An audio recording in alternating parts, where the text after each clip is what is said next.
చదువుతో పాటు skills, placements తో పాటు సక్సెస్ సందీప్ యూనివర్సిటీ మాత్రమే అందిస్తుంది. ఏంటి భయ్ ఎలా ఎంజాయ్ చేశారు నారీ నారీ నడుమ మురారి సక్సెస్ని? కొంచెం టెన్షన్తో స్టార్ట్ అయ్యింది. ఎందుకంటే మాది సంక్రాంతికి వచ్చిన సినిమాల్లో చివరి సినిమా కదా. అన్నీ బాగున్నాయి అంటున్నారు. అలా అలా అలా థియేటర్లు తక్కువ వచ్చినా సరే చాలా అద్భుతమైన రెస్పాన్స్ వచ్చింది. ఫుల్ ఎంజాయ్ చేసాం. ఓకే. ఏంటంటే ఆ క్యారెక్టరైజేషన్ జనాలకు బాగా ఎక్కింది మీ క్యారెక్టరైజేషన్. అవును. అంటే అన్ని ఎంటర్టైన్మెంట్ సినిమాలు వచ్చినా కూడా నారీ నారీ నడుమ మురారిలో దానికి ఒక సపరేట్ అంటే ఒక ఆర్గానిక్ కామెడీ అని ఒక చిన్న గుర్తింపు ఎక్కువ వచ్చేసింది. ఆ సినిమాకి సక్సెస్ అనేది సపరేట్గా చూశారు జనాలు. కంటెంట్ అవును, కంటెంట్ బాగుందని చెప్పేసి అన్నారు మెయిన్. అంటే మీరు ఆ క్యారెక్టరైజేషన్ చెప్పగానే మీకు ఎలా అనిపించింది ఫస్ట్? మామూలుగా చెప్పినప్పుడే మేము అసలుకి విపరీతంగా ఎంజాయ్ చేసాం. మామూలుగా వీళ్ళ స్టైల్ ఏంటంటే అదే సాయిరామ్ అబ్బరాజు, భాను, నందు వీళ్ళ ముగ్గురు టీం ఏదైతే ఉంటుందో స్క్రిప్ట్ పేపర్లోనే ఫుల్ ఫన్ ఉంటుంది. మనం చూసే నవ్వేస్తాం. చాలా ప్రాపర్. అంటే వాళ్ళు 3 సినిమాలు చేశాను నేను. వివాహ భోజనంబు, సామాజిక వర్గం, నారి నారి నడుమురారి. కొంచెం ర్యాపో ఉంది, కామెడీ స్టైలు, చెప్పేటప్పుడు నేరెస్ట్ కూడా చాలా బాగా ఇస్తారు. నేను చెప్పినప్పుడు విపరీతంగా ఎంజాయ్ చేసాం. నరేష్ గారి క్యారెక్టర్ అయితే విపరీతంగా ఎంజాయ్ చేసాం అసలుకి. అంటే రామబ్బరాజుతో ట్రావెల్ ఉన్నదో మీకు 3 సినిమాల నుంచి? రామబ్బరాజు, రైటర్ భాను, నందు, ఇద్దరు ముగ్గురు మంచి ఫ్రెండ్స్. ముగ్గురు కాంబో అనమాట సినిమాలో. అంటే ఇండస్ట్రీ రాకముందు నుంచి ఫ్రెండ్సా వాళ్ళు?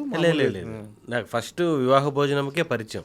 సత్య హీరోగా చేసిన ఓటీటీ ఫిలిం, ఆ ఫిలిం నుంచి పరిచయం. అలా ట్రావెల్ అవుతున్నాను అనమాట. ఓకే. అంటే ఈ సినిమా స్టోరీ మీరు రిలీజ్కి ముందే ఒకసారి లీక్ చేశారని చిన్న అలా జరిగింది, అనుకోకుండా జరిగింది అది. ట్విట్టర్, ఇన్స్టాగ్రామ్ మొత్తం అన్నిట్లో అదే వస్తుంది. నేను అంటే చాలా దగ్గర చెప్పా. ప్రాపర్గా ఏం జరిగిందంటే ఒక ఇంటర్వ్యూలో అడిగారు లవ్ మ్యారేజెస్ గురించి ఏంటి మీ కాలేజీ లైఫ్లో ఇదని. నేను చదువుకున్న టైంలో పక్క వేరే కాలేజీలో జరిగిన ఒక ఇన్సిడెంట్ చెప్పాను. ఓకే. అది చెప్పి అది టెలికాస్ట్ అయింది. ఆ రోజు టెలికాస్ట్ అయిన రోజే మన సాయిరామ్ అబ్రాజ్ ఫోన్ చేశారు. కాదు, నువ్వు ఈ సినిమాలో ఒక ఫ్లాష్ బ్యాక్లో ఒక మెయిన్ పాయింట్ చెప్పేసావు నువ్వు సినిమాలో. ఇప్పుడంటే ఓటీటీ కూడా వచ్చేసింది కాబట్టి పర్లేదు. మెయిన్ పాయింట్ చెప్పేసావు నువ్వు. ఇది అప్పుడు ప్రీ ప్రొడక్షన్ జరుగుతుంది. నారీ నారీ ప్రీ ప్రొడక్షన్ జరిగేటప్పుడు యాక్టర్స్ అందరికీ కథలు తెలియదు కదా. ఇప్పుడు సాయిరామ్ అబ్బరాజు, శర్వానంద్ గారు సినిమా చేస్తున్నారని తెలుసు, కథ ఏంటి అని తెలియదు.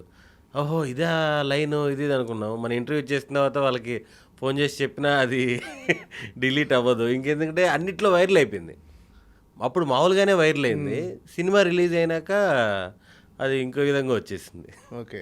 మనకి ఆ సినిమా కథకి సంబంధం లేదు. సో మీ కాలేజ్ లైఫ్లో ఇన్సిడెంట్స్ ద్వారా కథలు తయారు చేసుకోవచ్చు అనేది ఒకటి అర్థమైంది ఇప్పుడు. సో ఒక్కొక్కటి వదలొచ్చు కదా మనలో. యాక్చువల్గా రియల్ లైఫ్లో నుంచి చాలా కథలు వస్తాయి. ఒక్కొక్కటి ఒక్కో స్టోరీ కదా. అవును. అంటే ఇప్పుడు అంటే మీ కాలేజ్ లైఫ్ ఎలా ఉండేది నిజంగా ఒకసారి మళ్ళీ గుర్తు చేసుకోండి. ఏంటి ఇప్పుడు యాక్చువల్గా తిరుపతిలో బీటెక్ చేశాను నేను చదలవాడలో. ఓకే. 1.5 yearకే మానేశాను.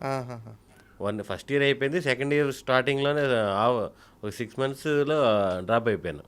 ఓకే. డ్రాప్ అయిపోయి ఆ పార్ట్ టైం జాబ్లని అవని ఇవని ఇంట్లో చెప్పలేదు. 4 years అయిపోయినాక చెప్పాను. ఓకే. ఆ తర్వాత తెలిసింది. అంటే అందుకేనా శరవణంతో ఒక డైలాగ్ కూడా పెట్టించారు, బీటెక్ అసలు ఎందుకు చేశాము ఎలా.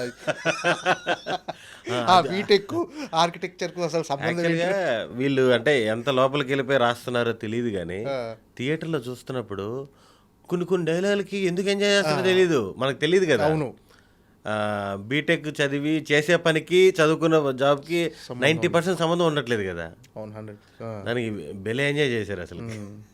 ఏం భయ్ అంటే మీ కాలేజ్ లైఫ్ ఎందుకు బీటెక్ ఎందుకు డిస్కంటిన్యూ చేశారు? మనకి అసలుకి ఇప్పుడు 7 తర్వాత 8 లాగా ఇంటర్మీడియట్ తర్వాత బీటెక్కేనేమో, 9th తర్వాత 10th క్లాస్ డైరెక్ట్ బీటెక్ అనుకున్నారు. అంటే ఎంట్రన్స్ లేకుండా వచ్చేస్తుంది అనుకున్నారు ఏంది? అది నాకు ఎంసెట్ రాశాను, అదేందో వచ్చేసింది. 26,000 చేంజ్ ఎంతో ర్యాంక్ వచ్చింది. ఓకే. నేను మళ్ళీ పేమెంట్ సీట్ కూడా కాదు, నా కౌన్సిలింగ్లోనే సీట్ వచ్చేసింది. మెరిట్ స్టూడెంట్ మీరు? అది అనుకోకుండా ఎన్ని డ్రాప్లు, అదేదో చుక్కలు పెట్టాలి కదా. నాకు నచ్చిన చుక్కలు పెట్టాను, అలా కలిసి మంచి స్కోర్ వచ్చింది. మళ్ళీ రికమెండేషన్లు రిజర్వేషన్లు ఏం లేవు. అలా కాకపోయినా కూడా మంచి సీట్ వచ్చింది, మంచి కాలేజే చదవాళ్ళలో. ఎక్కడ? నెల్లూరులోనా? తిరుపతి. ఓకే. అసలుకి ఏంటిది అనుకున్నప్పుడు నేనేదో 26,000 వస్తే ఫీల్ అయ్యా. అక్కడికి వెళ్ళి చూస్తే క్లాస్లో నేను 2వ 3వ మహా అంటే మిగతా వాళ్ళందరూ అంటే దాదాపు ర్యాంక్ ఎక్కువ వస్తే 1 lakh ఎంతో కట్టాలి కదా పేమెంట్ సీటు. పేమెంట్ సీట్లు. నాది కౌన్సిలింగ్ సీటే. ఓకే. అనుకోకుండా వచ్చింది. అలా చుక్కలు పెట్టే పని అయితే బీటెక్ ఏంటి ఇంకా మాస్టర్స్ కూడా చదివేసేవాడిని నేను. ఇదేంటో వీళ్ళు ఎగ్జామ్స్ అనేటప్పటికి బెదరిపోయి ఓకే. ఇది మనకు సంబంధం లేదు, టైం వేస్ట్ అయిపోతుంది జీవితంలో అని ఆపేసాను. ఓకే. అంటే ఎందుకు మానేయాలనుకున్నారండి మామూలుగా? అసలు నాకు మామూలుగానే ఇంట్రెస్ట్ లేదు చదువు మీద. అంటే ఆ వయసులో ఎందుకో ఇంట్రెస్ట్ కలగల. కొంతవరకు కలిగింది. ఆ తర్వాత ఈ ఆటలు పాటలు దాని మీద వెళ్ళిపోయింది జీవితం. ఇంకా కంటిన్యూ చేసినా మనకు ఉపయోగం లేదు అనే ఉద్దేశంలో అప్పుడు కొంతమంది సార్లు ఉండేవాళ్ళు, మనకి ఫేవర్గా ఉండేవాళ్ళు. నైట్ రూమ్లో కూర్చునేవాళ్ళం సిట్టింగ్స్ లాగా. వాట్ ఈజ్ ఎలక్ట్రాన్స్ అంటే 3 లైన్లు వచ్చేటి. అది విపరీతంగా బట్టి పెట్టేవాడిని నేను. పొద్దున్న లేచి క్లాసులో అడుగుతాను అందరి ముందు వాట్ ఈజ్ ఎలక్ట్రాన్స్ అని. నువ్వు ఆ 3 లైన్లు చెప్పాలరా అంటే నేను మిద్ది మీదకి వెళ్ళి మొత్తం ప్రాక్టీస్ చేసేవాడిని. అంటే నువ్వు నేను క్లోజ్ అనుకుంటున్నారా క్లాస్లో ఇదని మొత్తం ప్రాక్టీస్ చేసి వచ్చి నేనేం చెప్పానంటే ఆ 3 లైన్లు మీరు అటు చెప్పి దీని క్వశ్చన్ ఏంటని అడగండి, నేను వాట్ ఈజ్ ఎలక్ట్రాన్స్ అంటాను. అది కూడా అసలు కాన్సన్ట్రేషన్ లేదు. అందుకని రిలీజే ఆపేశాను. ఓకే. స్కూల్ లైఫ్ ఎలా ఉండేది? నేను స్కూల్ లైఫ్లో నేను క్లాస్ ఫస్ట్. నేను క్లాస్ ఫస్టా? బీటెక్ అంటే ఇలా అయిపోయింది కానీ 4th క్లాస్లో మా క్లాస్లో 4 ఉండేవాళ్ళు. క్లాస్ మొత్తం నలుగురే?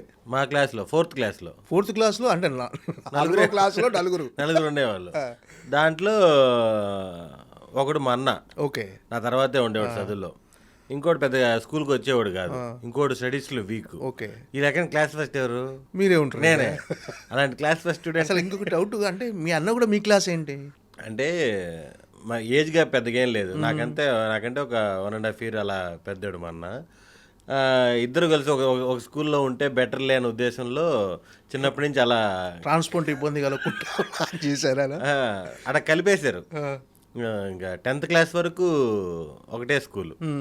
ఆ తర్వాత ఇంటర్మీడియట్ నుంచి ఒకరు హాస్టల్, ఒకరు దాని ఏమంటారు డే స్కాలర్ అలా పెట్టారు. ఇద్దరు ఒక దగ్గర వద్దులే అని. అంటే మీ అల్లరి భరించలేకనా? అల్లరేనో లేకపోతే మొత్తానికి మన డే స్కాలర్, నేను హాస్టల్. ఓకే. ఒకటే అంటే అదే నెల్లూరులోనే. మళ్ళీ అల్లరి నేనేం కాదు. ఏమైనా ఉంటే మా అన్న అల్లరేమో కానీ నేను నార్మలే. మరి ఎందుకో నన్ను హాస్టల్లో వేసి మా అన్న డే స్కాలర్ వేసారు. సో 4 మీరు క్లాస్ ఫస్ట్? 4th క్లాస్ వరకు. స్ట్రెంత్ పెరిగిపోయినాక మనం వీక్ అయిపోయాం కానీ లేకపోతే మనం క్లాస్ ఫస్టే. ఓకే. స్ట్రెంత్ పెరగకుండా చూసుకోవాల్సి అది స్కూల్ మారేటప్పటికి. ఓకే.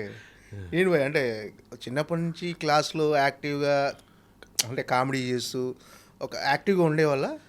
యాక్టివ్ అంటే ఓకే నార్మల్, అంత యాక్టివ్ పర్సన్స్ ఏం కాదు నేను. మామూలుగా ఇప్పుడు కూడా చాలా తక్కువ.